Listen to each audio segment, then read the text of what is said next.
ہی ولی کا ہے. دربار غریب نواز سے ہندوستان کو جوڑا گیا ہے. سلطان الہند بھی کہا گیا, سلطان الاولیاء بھی کہا گیا.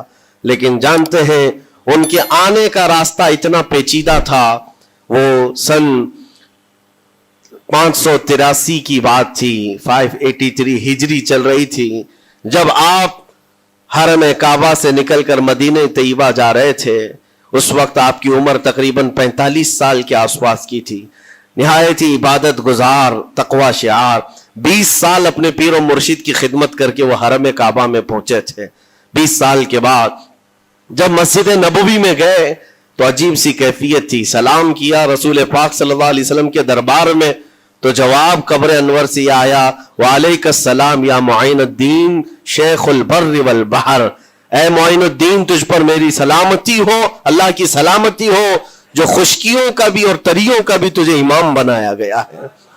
اور آواز یہ نبی کریم صلی اللہ تعالی علیہ وسلم کے دربار سے سننے والی آواز تھی. آپ گھبرائے تھے, تھوڑا سا سراسیمگی تھی. یہ ہندوستان کی طرف اشارہ کر کے میرے آقا صلی اللہ تعالی علیہ وسلم نے فرمایا تھا کہ تجھے ہند کی ولایت دی جاتی ہے. اس وقت تک سرکار غریب نواز کو نہ ہندوستان آنا کبھی ہوا تھا, نہ ہندوستان کے علاقوں کو آپ نے کبھی دیکھا تھا, کیونکہ سجستان جو یہاں سے کافی دور ہے, افغان کے قریب ایک علاقہ سنجر, جہاں پر آپ کی ولادت ہوئی, وہاں سے نکل کر کے آپ نیشاپور میں آباد رہے. اس کے بعد 40 سال کے بعد حرم کعبہ اور حرم مدینہ میں رہے. لیکن اچانک یہ بات کہ تمہیں ہند کی ولایت دی جاتی ہے, ایک تعجب والی بات ہے. نئی جگہ پر بھیجا جا رہا ہے.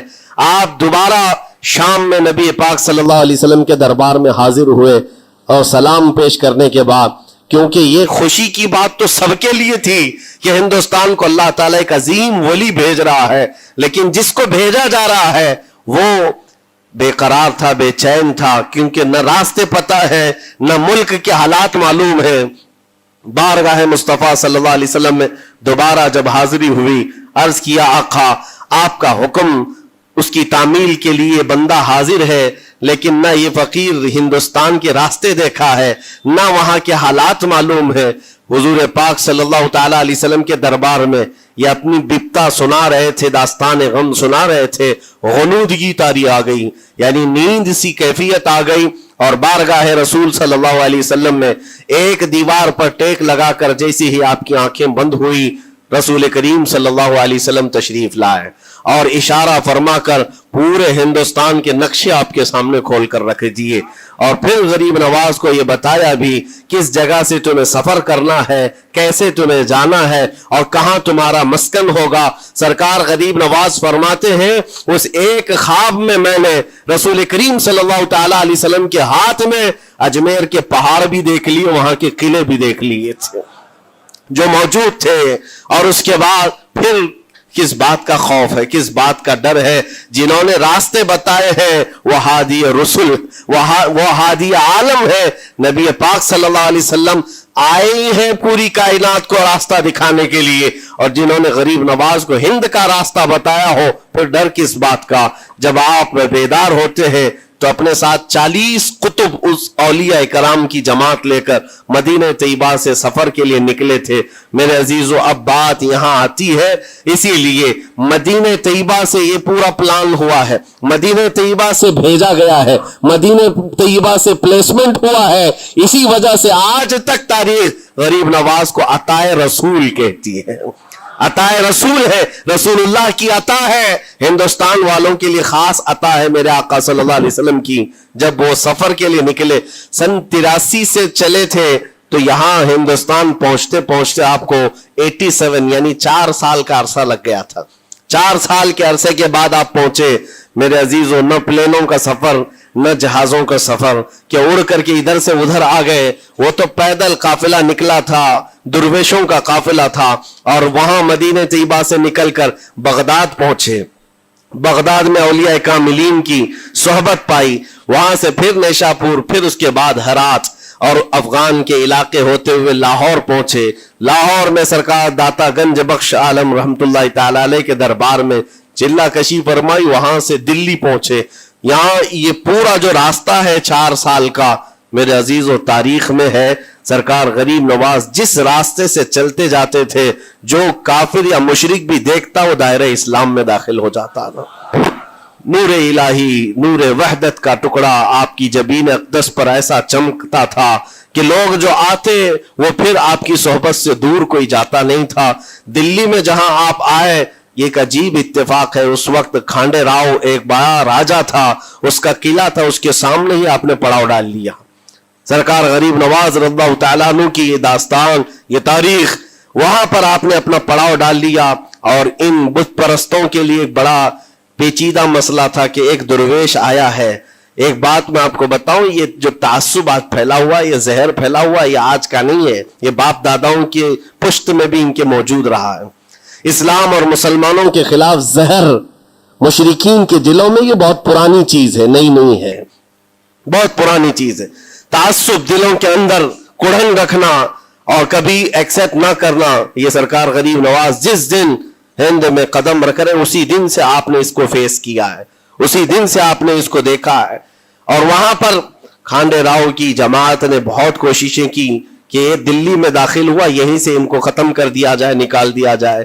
لیکن عجیب اتفاق یہ ہے کہ یہ جو جماعت آئی تھی سرکار غریب نواز کے ساتھ، نہ ان کے ہاتھوں میں تلوار ہے، نہ بھالے ہیں، نہ چاقو ہے، نہ چھری ہے، یہ تو گدڑیاں پہنی ہوئی درویشوں کی جماعت تھی، گدڑیاں پہنی ہوئی درویشوں کی جماعت جو جھولے میں سوکھی روٹی رکھتے تھے اور پانی میں بھگو کر کھا لیا کرتے تھے۔ ان کے پاس نہ کوئی ہتھیار ہے، نہ کوئی سامان ہے، ہر سامان جنگ ہے۔ ان کو نکالا جائے تو کس بات سے نکالا جائے، ہمت بھی نہ ہوتی تھی۔ یہاں تک کہ جو آپ کو وہاں سے جانے کی بات کرنے کے لیے آتا تھا، تھوڑی دیر محفل میں بیٹھتا اور کھڑا رہتا اور کلمہ پڑھ کر پھر مشرف با اسلام ہو جاتا۔ دلی کے اندر ایک دن کے اندر 1000 لوگ اسلام میں داخل ہوئے تھے۔ سرکار غریب نواز رضی اللہ تعالیٰ عنہ نے تلوار سے اسلام میں داخل نہیں کیا ہے، نہ ہی کسی کو ڈرا دھمکا کر کے۔ وہ سوکھی روٹی کھانے والے کس بات سے ڈراتے لوگوں کو؟ ان کے پاس کون سا ایٹم بم تھا؟ یہاں موجود جو راجے مہاراجے تھے ان کے پاس فوج بھی تھے، ہاتھی بھی تھے، گھوڑے بھی تھے، سب کچھ تھا، لیکن آنے والا مرد قلندر کیا لے کر کے آیا تھا؟ تاریخ میں بتایا جاتا ہے یہ وہ زمانہ تھا جب شہاب الدین غوری ہند کے اوپر حملے کر کے یہاں پر آنے کی کئی مرتبہ کوشش کیا۔ یہ افغان کا بادشاہ تھا شہاب الدین غوری، جب ہندوستان پر کئی مرتبہ حملے کر کے ناکام لوٹ رہا تھا، بیچ راستے میں ان فقیروں کی جماعت سے بادشاہ کی جماعت کی ملاقات ہو گئی۔ سپاہی جا رہے تھے شکست کھا کر اور یہ درویشوں کا قافلہ ادھر آ رہا تھا۔ دیکھا پہچانی سی صورتیں لگتی ہیں، جا کر کے ایک سپاہی نے پوچھا بابا آپ لوگ کہاں جا رہے ہیں؟ تو بابا جو جماعت میں آ رہے تھے انہوں نے کہا ہندوستان فتح کرنے جا رہے ہیں۔